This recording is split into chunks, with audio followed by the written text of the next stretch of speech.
Hello student, बेटा आज हम आपकी पॉलिटिक्स का 10th पॉलिटिक्स का सेकंड चैप्टर करने वाले हैं जिसका नाम है फेडरलिज्म। ठीक है बेटा, आप में इस फेडरलिज्म को हमें पहले समझना होगा कि ये फेडरलिज्म का मतलब क्या है। ठीक है, तो यहाँ और मतलब चैप्टर में आगे बढ़ने से पहले मैं इसको फेडरलिज्म को क्लियर करना चाहूँगा। ठीक है, तो बेटा फेडरलिज्म उसे कहते हैं जहाँ फेडरल फॉर्म ऑफ गवर्नमेंट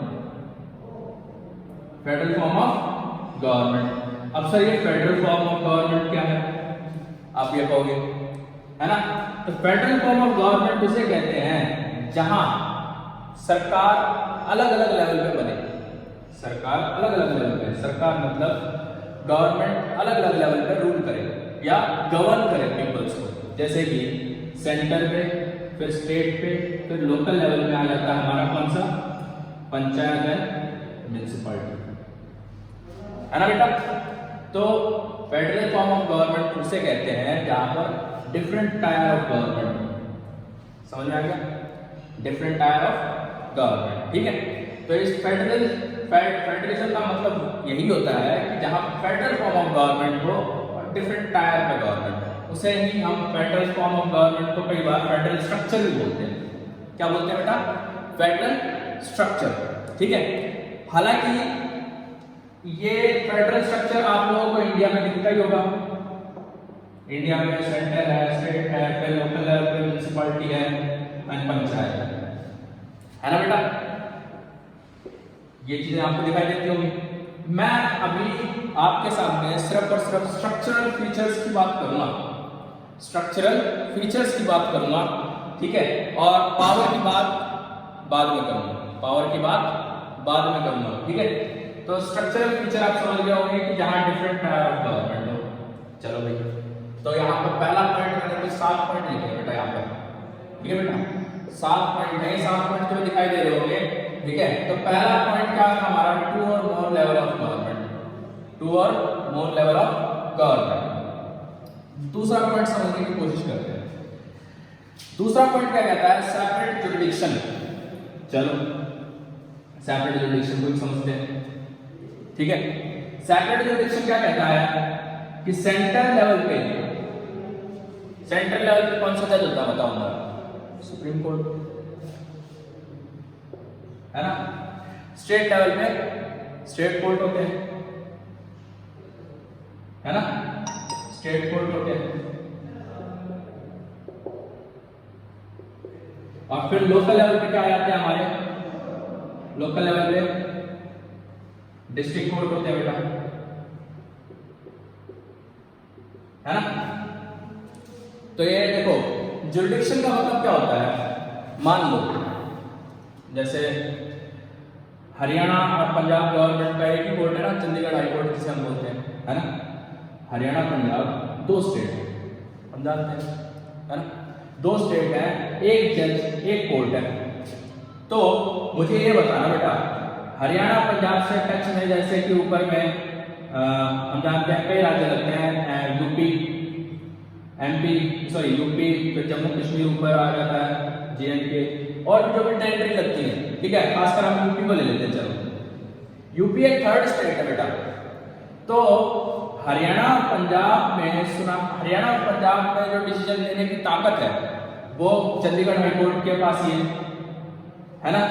क्या चंडीगढ़ हाई कोर्ट के पास ये पावर है कि वो इस हाई कोर्ट के ऊपर डिसीजन सुना सके या यूपी के किसी मामले के ऊपर डिसीजन सुना सके। मान लो, चलो तुम्हारी बात अभी क्लियर कर देता हूं मैं। नोएडा एक यूपी में शहर आता है, नोएडा, है ना। नोएडा में एक मर्डर केस होता है, मर्डर केस होता है, और उससे रिलेटेड कोई केस चंडीगढ़ हाई कोर्ट में आ जाता है। तो क्या चंडीगढ़ हाई कोर्ट इससे रिलेटेड कोई डिसीजन सुना सकता है जो नोएडा में हुआ? नहीं ना। तो बेटा यहां से हमें पता चलता है कि बाउंड्रीज, जुरिडिक्शन का मतलब बाउंड्रीज बेटा, बाउंड्रीज आर स्पेसिफाइड। क्या है बेटा, बाउंड्रीज आर स्पेसिफाइड। ये तो मैंने अभी मैं सिर्फ और सिर्फ कोर्ट के संदर्भ में बताई है बातें। ठीक है, स्टेट के संदर्भ में भी इसको समझो जरा,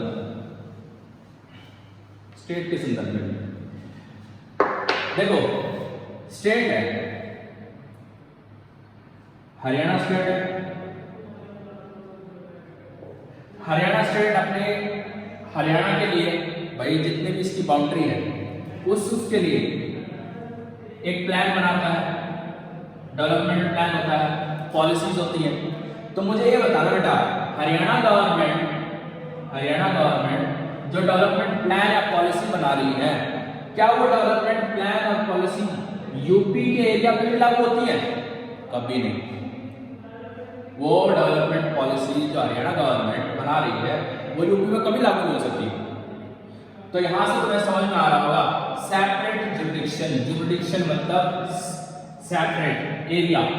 हर स्टेट का अपना अपना एक एरिया स्पेसिफाइड है और डिसीजन लेने की ताकत भी स्पेसिफाइड है कि वो डिसीजन कहां तक लागू है, ठीक है, वो किस हद तक लागू है। समझ गए? तो दूसरा पॉइंट पे हमें समझ में आ गया बेटा, ठीक है। जुरिडिक्शन स्पेसिफाइड, अब ये जुरिडिक्शन जो है ना बेटा, ये जुरिडिक्शन कहां स्पेसिफाइड है? कहां स्पेसिफाइड है भाई? ऑफ कोर्स हमारे कॉन्स्टिट्यूशन में स्पेसिफाइड होगा। मैं अभी ये मतलब हमारा कॉन्स्टिट्यूशन तो क्या, मतलब जैसे यूएसए का भी कॉन्स्टिट्यूशन लोगे तो वहां पर भी स्पेसिफाइड होगा कि उसका एरिया या जज मतलब डिसीजन लेने की ताकत और उसका इम्प्लीमेंटेशन किस एरिया तक हो सकता है या किस हद तक हो सकता है, वो कहाँ स्पेसिफाइड है? कॉन्स्टिट्यूशन में स्पेसिफाइड होगा। क्लियर हो गया 3 पॉइंट। चौथा पॉइंट क्या कहता है? Fundamental provision can not be change unilaterally. यहां याद समझो ये बात, fundamental provision can not be change unilaterally. भाई भारत अगर यूएसए की बात करी जाए, ठीक है, यूएसए का अपना अपना कॉन्स्टिट्यूशन होगा, अपना कॉन्स्टिट्यूशन है ना, तो उसमें कुछ फंडामेंटल प्रोविजन होंगे। फंडामेंटल मतलब बेसिक प्रोविजंस, बेसिक, ठीक है, कुछ प्रोविजन होंगे, ठीक है। वैसे ही इंडिया में भी है ना, इंडिया के कुछ फंडामेंटल प्रोविजन है। क्या है वो फंडामेंटल प्रोविजन? क्या है वो फंडामेंटल प्रोविजन? जैसे कि भाई इंडिया की बात करें तो जैसे कि हमारी जो फंडामेंटल राइट्स है, ठीक है, वो हमारा फंडामेंटल प्रोविजन है। यूनिटी, लिबर्टी, ठीक है, और इक्वालिटी, ठीक है, सब धर्म हम समान रखते हैं, ये सब कुछ फंडामेंटल प्रोविजंस है, ठीक है। और तो इनको चेंज करने की ताकत सिर्फ और सिर्फ सेंटर में नहीं होती, चाहे वो इंडिया हो चाहे वो यूएसए हो, ठीक है। फंडामेंटल प्रोविजंस को चेंज करने की ताकत सिर्फ और सिर्फ सेंटर में नहीं होती, यहाँ पर डिसीजन सेंटर और स्टेट को मिलकर लेना पड़ता है बेटा, ठीक है। तो यहाँ पर आपको एक पॉइंट समझ में आया, fundamental provision can not be change unilaterally. Unilaterally मतलब एक तरफा कोई डिसीजन नहीं ले सकता। यूनि मतलब सिंगल, कोई सिंगल लेवल ऑफ गवर्नमेंट पूरे के पूरे फंडामेंटल प्रोविजन को चेंज नहीं कर सकती बेटा। तो सेंटर और स्टेट मिलकर इसके फंडामेंटल प्रोविजंस को चेंज कर सकते हैं अगर सारे के सारे सहमत हो। अब अगली बात आती है court has power to interpret the constitution. बेटा यहाँ पे और पॉइंट को कंफ्यूज कर सकता है, हालांकि तुम्हारी एनसीईआरटी में भी ये लिखा हुआ है court has power to interpret the constitution. मान लो किन्हीं दो स्टेट्स में कोई डिस्प्यूट हो जाता है बेटा, डिस्प्यूट मतलब झगड़ा, जैसे कि घरों में अगर दो भाई हैं, दो भाई आपस में झगड़ते भी होंगे कई बार, तो उनके ऊपर डिसीजन कौन लेता है? माता पिता लेते होंगे, है ना।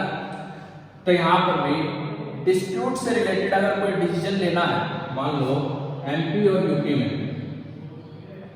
ठीक है, किसी चीज को लेकर डिस्प्यूट है, ठीक है, और उस डिस्प्यूट का कोई हल नहीं निकल रहा, तो ना ही बेटा वो अपने अपने हाई कोर्ट में जाएंगे, क्योंकि अपना अपना हाई कोर्ट है तो वही ऑफकोर्स इन्फ्लुएंस रख सकते हो, है ना। तो यहाँ पर सुप्रीम कोर्ट अपना रोल प्ले करता है। कौन रोल प्ले करता है? Supreme court. So court has interpreted the constitution, मतलब वो यहाँ पर डिस्प्यूट सॉल्व करवाएगा। और मान लो कोई डिसीजन ऐसा लिया गया हो किसी एक गवर्नमेंट से, किसी एक गवर्नमेंट के हाई कोर्ट, मतलब किसी एक स्टेट के हाई कोर्ट ने ऐसा डिसीजन ले लिया जो सिर्फ वो अपने अपने स्टेट के बारे में सोच रहा हो, ठीक है, तो उसको ओवररूल करने की ताकत किसके पास है? सुप्रीम कोर्ट को, हायर कोर्ट को, ठीक है। डिस्प्यूट को रिजॉल्व करने की ताकत किसके पास है? सुप्रीम कोर्ट को। और उसको डिफाइन करने की, मतलब जो कॉन्स्टिट्यूशन में लिखा है उसको डिफाइन करने की ताकत किसके पास है? सिर्फ सुप्रीम कोर्ट को। ठीक है, उसमें किस तरीके से कौन सी बात किस पर लागू होती है, किस हद तक लागू होती है, ठीक है, वो कौन कहेगा? वो सुप्रीम कोर्ट बताएगा। मतलब court has a power to interpret the constitution. ये बात समझ में आ गई बेटा? अगला आता है सोर्स ऑफ रेवेन्यू स्पेसिफाइड। बेटा सोर्स ऑफ रेवेन्यू, तो सोर्स ऑफ रेवेन्यू देखो हमारे पास 3 तरह की, वैसे अभी तो 4 तरह की हो चुकी है इंडिया में, 4 तरह की बेटा। जैसे कि हम बोलते हैं हमें सेंट्रल स्टेट रेसिडेंसी और एक होती है। तो देखो सेंट्रल की कुछ सब्जेक्ट स्पेसिफाइड है, स्टेट के कुछ सब्जेक्ट स्पेसिफाइड है। सब्जेक्ट से मतलब मेरा कहने का मतलब क्या है कि भाई मान लो सेंटर में कुछ ऐसे सब्जेक्ट हैं, सब्जेक्ट मतलब जहां से हमें पैसा मिल सकता हो। ठीक है भाई, जैसे कि म्यूनिसिपालिटी लोकल लेवल पर समझने की कोशिश करना। आपका घर किसी म्यूनिसिपालिटी के अंदर आता होगा, मान लो आप शहर में रहते हो तो आप म्यूनिसिपालिटी के अंदर आते हो, तो आप एक चीज पे करते होगे, हाउस टैक्स। हाउस टैक्स पे करते हो ना, हाउस टैक्स पे करते होगे आप, तो वो क्या है? सोर्स ऑफ रेवेन्यू है उस स्टेट का। उस स्टेट का क्या है बेटा? वो सोर्स ऑफ रेवेन्यू। तो सोर्स ऑफ रेवेन्यू जहां से कमाई हो सके वो सब्जेक्ट स्पेसिफाइड है। ठीक है, सब्जेक्ट क्या बेटा? स्पेसिफाइड है। ठीक है, और उन पर डिसीजन लेने की ताकत भी उन्हीं के पास है। मान लो अगर मैं ये कहूं कि जैसे टेलीकम्युनिकेशन है, ठीक है, टेलीकम्युनिकेशन है, ये सब्जेक्ट बेटा सेंटर के पास आता है, तो इससे जनरेटेड रेवेन्यू किसके पास है? सेंटर के पास है। इस पर डिसीजन लेने की ताकत किसके पास है? सेंटर के पास है। इससे मतलब इसके ऊपर टेलीकम्युनिकेशन के ऊपर क्या स्टेट अपना भाई स्टेट कोई डिसीजन ले सकता है? नहीं, इंडिपेंडेंटली डिसीजन नहीं ले सकता वो। सो सब्जेक्ट्स आर स्पेसिफाइड। तो बेटा एक और आता है जैसे सब्जेक्ट, अब स्टेट का क्या सब्जेक्ट होगा? जैसे पुलिस, स्टेट पुलिस आपने सुनी होगी, स्टेट पुलिस होती है। तो इसके मतलब इससे इसको संभालने की, ठीक है, हालांकि ये सोर्स ऑफ रेवेन्यू तो है नहीं, सोर्स ऑफ रेवेन्यू तो कहां से होगा? भाई पुलिस अपना काम करती है और उसको तो पेमेंट मिलती है, सोर्स ऑफ रेवेन्यू तो है नहीं। तो लेकिन ये एक मैटर तो है, एक मैटर है जो गवर्न करता है स्टेट को, उसमें लॉ एंड ऑर्डर को मेंटेन रखता है। ठीक है, तो इसके ऊपर भी डिसीजन लेने की ताकत किसके है? स्टेट को है। इसमें भर्ती करवाना, नए रिक्रूटमेंट करवाना, इसकी स्ट्रेंथ मेंटेन रखना, ठीक है, इसका जो इसमें जो पैसे देना है, जो पेमेंट जो होती है, ठीक है, मतलब मान लो जैसे मुझे सैलरी, जो सैलरी स्लिप होती है ना, जैसे कहते हैं ना कि कांस्टेबल को इतनी मिलेगी, हेड कांस्टेबल को इतनी मिलेगी, सुपरिटेंडेंट ऑफ पुलिस को इतनी मिलेगी, सारी की सारी स्पेसिफाइड कौन करता है? स्टेट। और वो कौन भरता है? स्टेट भरता है। ठीक है, स्टेट भी अपना टैक्स कलेक्ट करता है। ठीक है, जितना भी स्टेट के अंदर कॉर्पोरेट सेक्टर आता है, ठीक है, और जितना भी एग्रीकल्चर सेक्टर आता है उसके पास, वो सारा का सारा कौन कलेक्ट करेगा? स्टेट करेगा। ठीक है, एक और होती है लिस्ट। ठीक है, एक लिस्ट होती है जो दोनों से मिलकर बनती है बेटा। ठीक है, मतलब कुछ ऐसे सब्जेक्ट होते हैं जिन पर सेंटर और स्टेट दोनों ही डिसीजन लेते हैं, सेंटर और स्टेट दोनों ही डिसीजन लेते हैं। ठीक है, तो यहां पर ये बात हो गई आपकी सोर्स ऑफ रेवेन्यू स्पेसिफाइड। छठा पॉइंट समझ में आ गया। सातवां पॉइंट क्या है? सातवां पॉइंट है dual objective safeguard and promote the unity of the country. Federalism क्या करता है? उसका ड्यूअल ऑब्जेक्टिव होता है। ड्यूअल ऑब्जेक्टिव मतलब भाई एक तो स्टेट की यूनिटी मेंटेन रखना, मान लो ये 9 स्टेट्स हैं, ये 9 स्टेट्स की यूनिटी मेंटेन रखना, इनको कंबाइन रखना, ठीक है, इनमें डिस्प्यूट राइज ना करवाना। ठीक है, दूसरा promote the unity of the country. ठीक है, यूनिटी तो प्रमोट करेगा ही, और दूसरा उसकी सेफ्टी। भाई इसकी सेफ्टी और इसकी यूनिटी को प्रमोट कौन करता है? Federalism structure. ठीक है, तो मैंने अभी तुम्हें सिर्फ ये 7 पॉइंट समझाए बेटा, और ये सिर्फ और सिर्फ फेडरलिज्म स्ट्रक्चर के बारे में बताया गया है। हम फेडरलिज्म को और अच्छे से समझेंगे। ठीक है, यही नहीं है, मैं चाहता हूं कि आप फेडरलिज्म को किताबी ज्ञान से बाहर समझो और हम फिर जानेंगे यूनिटरी स्ट्रक्चर और फेडरलिज्म स्ट्रक्चर में क्या अंतर होता है। ठीक है, सबसे इंपॉर्टेंट बात कि इंडिया कई बार बोला जाती है कि इंडिया के बारे में बोला जाता है कि India is a federal country. Is it so कि इंडिया एक फेडरल कंट्री है? बेटा हम स्ट्रक्चर में फेडरल है, हमारे पास सेंटर स्टेट लोकल लेवल की गवर्नमेंट जरूर है, लेकिन पावर का डिवीजन वैसा नहीं है। हम समझेंगे अगले वीडियो में कि पावर को किस तरीके से डिवाइड किया गया है, स्ट्रक्चर कैसा है और कैसे हम यूएसए से भिन्न है। यूएसए को दुनिया का सबसे पुराना कॉन्स्टिट्यूशन बोला जाता है। ठीक है, यूएसए में किस प्रकार फेडरलिज्म इंप्लीमेंटेड है, भारत में फेडरलिज्म के क्या फीचर दिखाई देते हैं और क्या हम प्योरली फेडरल कंट्री हैं। ठीक है, ये भी हम अगली वीडियो में समझेंगे।